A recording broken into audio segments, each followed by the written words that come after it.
Hi, welcome back to Pampered Projects. Today I'm going to show you how to make a very simple greeting card in case you're wanting to make something of your own. This one here is a Christmas door greeting card. The wreath on here is very simple to do and it's very effective for the card itself. And as you open it, of course, you can add any other kind of saying and stuff that you need for on the inside of it. It's very simple. It doesn't have to be exactly printed like this. But this kind of gives a little bit something different for Christmas rather than buying cards. So with that in mind, let's get started, and I'm going to show you how to make the basics of the wreath up in here. The first thing we're going to need to do is we're going to need to punch some things out, and some of the things I like to use are from the Martha Stewart collection, and I have two punches. I have one that has the bigger leaf, and then I also have another one that's more of a kind of branch, and what that does is that actually will add the fullness to your wreath. So the first thing you're going to need to do is you're going to need to get the right kind of paper to create your wreath. And here I've got some samples that I've used. This one is some scrap paper that I've had left over, and as you can see, it has all kinds of different squirrely type greens and stuff all around it. It just gives it more of an authentic kind of a wreath once it's all put together. But if you don't have this kind of paper, which you can find in your local Joann Fabrics or Michael's store anywhere in the paper product, you can also use a coordinating color of cardstock, something that's preferably a little bit heavier. So it's basically a preference call. The one thing I do like to use, it's more used for a specialty kind of a paper. This one is from the coordinationsfoundation.com. This one has more of a silvery kind of a shim color to it, and I like to use it because it's also a very heavy kind of cardstock, and it also goes with the holiday season of what I'm trying to create. So the first thing we're going to do is we're going to create the larger of the leaves. And I always like to turn mine upside down so I can actually see what I'm doing. But I like to go with the grain of the paper. So I'm going to slide this in, and this actually will go pretty fast. You're just going to basically just cut out a lot of these, or punch out a lot of these leaves. And we want to get a fairly good collection. And as you see, of course, it's tearing apart, but that's to be expected for something like that. So, and once you're done with collecting a lot of the bigger ones, what you're going to want to do is you're going to also need to make some of the narrower ones that you have from this particular punch.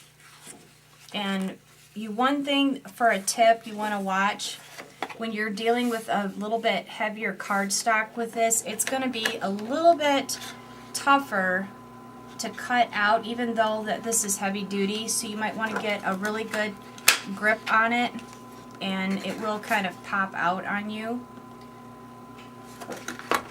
And I usually will get probably about between a dozen and 16 of these punched out. So we already have some that are already punched out, of course. And I have some that are already over here.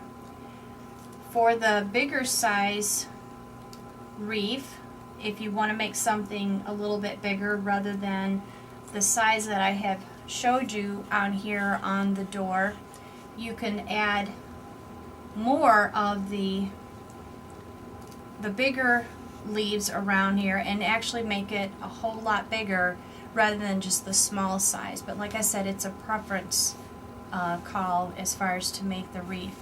So what we're going to also use to connect these all together, This is another product from Martha Stewart for Craft Permanent Glue.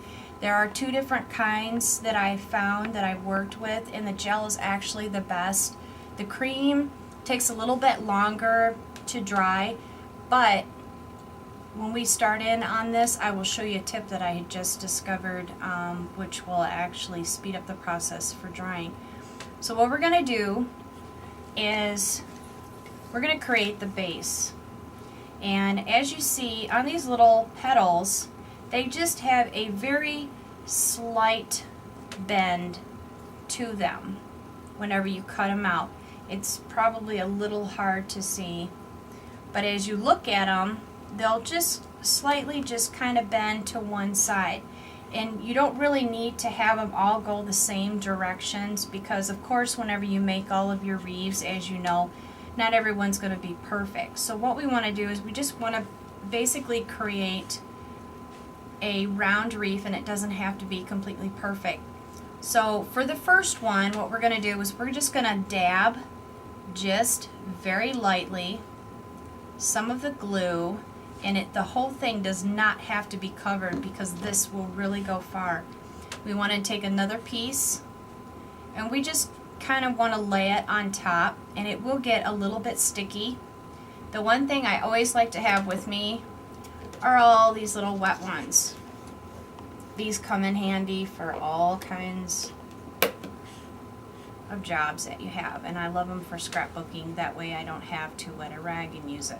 This is already pre-wet. So whenever you have the two that's put together and you just slightly just want to press it together to get it started so it'll stick, kind of occasionally wipe your fingers off, and then we want to do the next one, and we want to do it basically, we want to apply the glue in the same fashion as we did before.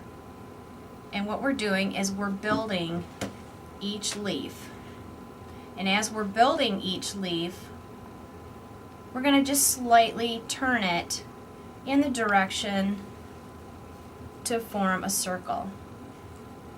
We'll do one more here.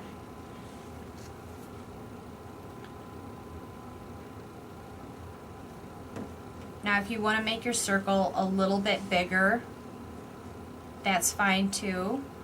And you don't have to worry about it being completely perfect as far as a perfect circle, because nothing is. But the one little trick, if your fingers get really gooey and it's not really applying together real well for you, one of the tips that you can do that speed things up is I have a embossing heating tool that I found that also helps. So this gets very hot, and what I do sometimes is I will use like my scissors because they're stainless steel, and I will turn this on, and we don't want to let it to burn. All we want to do is we just want to slightly dry it. That way when we continue on with what we're doing, it won't be as gooey. And turn it over. Just slightly go around in the area, and it'll basically will dry, and it'll tighten up a little bit and be a little stiff, just like that. So you want to continue to make the circle to go around, and then the next thing you're going to do is you're also going to add the smaller, thinner leaves. And what this will do is this will actually give the illusion of it being a lot thicker in your wreath. So you just barely dab, just a little. And by the way, when this does dry, it dries clear. That's the one thing I like about with this. So even if you happen to put a little too much on it, then that's okay. The more leaves that you use to go around in a circle, the thicker your wreath will be. It is basically a preference. I like to use right around close to about 20 for the bottom base, and then for the top thin ones I like to use between 12 and 14. Once you build the second layer to go around, Then you can go back each time and then you can reheat it again.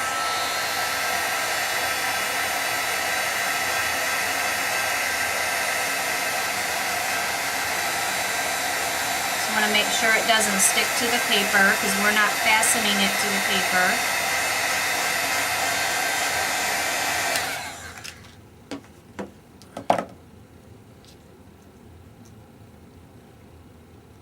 And there you have just the very beginning of it. Whenever you do complete it and you want to add all of your other little blings that we've got, this packet here is by Jolie's, and I like the little studs that are down in here. They have different colors, and I like the smaller because they kind of represent the little bulbs or little ornaments that you're actually going to place around on your ornament. There's a variation of different colors, so it's a preference call as far as what it is that you would like to place on there. I have one finished that I have for right here that I've used. I've also taken some scrap pieces of ribbon. If you use the narrower kind of ribbon, it actually will go to scale to the size of the wreath that you need. And the one thing to apply all of the little studs and stuff that I have around on there, the one thing that I found that actually works the best, it's by the Scotch pop-up foam squares, and these are very nice to have. They're very squishy, of course, and in order to place these on there, you really don't need one full square. What you can do is we will use this little demo we've got here. What you can do is on each one of these squares, you can cut half of the square that is here, and then we'll just peel this one off that we've got, and they all want to come at the same time. And you're going to work with something that's very tiny with your fingers.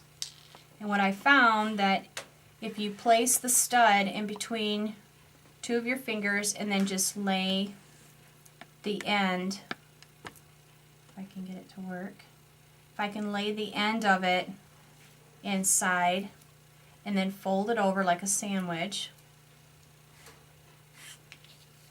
then you can place it somewhere on your wreath and then just gently press. And then that way you'll be able to have your little decor. It's very effective and very easy to do. They should pretty much stay on for that.